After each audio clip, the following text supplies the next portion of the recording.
अस्सलाम वालेकुम was drama सिल बेईबाजी की बहुएं की अगली किस्त में आप लोग देखेंगे कुरैशी साहब ठीक हो गए लेकिन बिल्कुल सेहतमंद होने में अभी थोड़ा वक्त लगेगा। नसीर जो वकील की फ़ीस की वजह से परेशान है वो वासिफ से यही कहते हैं कि अगर तुम्हारा हाथ खुला है तो वकील को फ़ीस तुम दे देना। वासिफ ने भी कह दिया कि आप मुझे इसका अकाउंट बता दें, मैं ऑफिस जाकर सेंड कर दूंगा। वासिफ अब रामीन की बातें सोच सोच कर परेशान हो रहा है कि अब क्या होगा।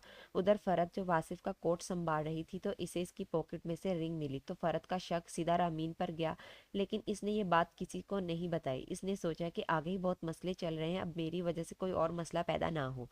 अजरा की इद्दत तो ख़त्म हो चुकी है, वो अपने वालिदैन और बाई के घर जाने की बजाय अस्मा लोगों के पास जाना चाह रही थी। इसने अपनी वालदा और बाई को भी ये कहा कि मुझे अस्मा की तरफ छोड़ दे, अभी मेरा वहाँ जाना ज़रूरी है। अजरा की वालदा मान नहीं रही थी तो अजरा ने इनसे कह दिया कि आप फिक्र ना करें, बाद में मैं आप लोगों की तरफ ही आऊँगी।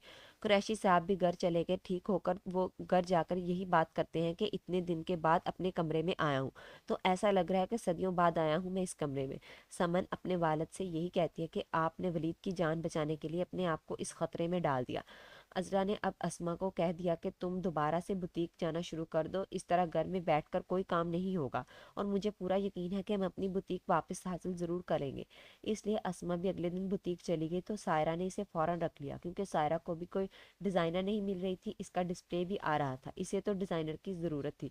घर आकर जब सायरा ने अपनी वालदा को बताया तो इन्होंने सायरा को डांटा कि अब बेवकूफ़ी कर रही हो अस्मा को फिर से बुटीक में घुसाकर, क्योंकि इन्हें पहले ही अजरा ने कह दिया कि मैं आपको सिर्फ वार्न कर रही हूँ कि मैं आपसे इंतकाम ज़रूर लूँगी, इसलिए उन्हें थोड़ा डर भी है।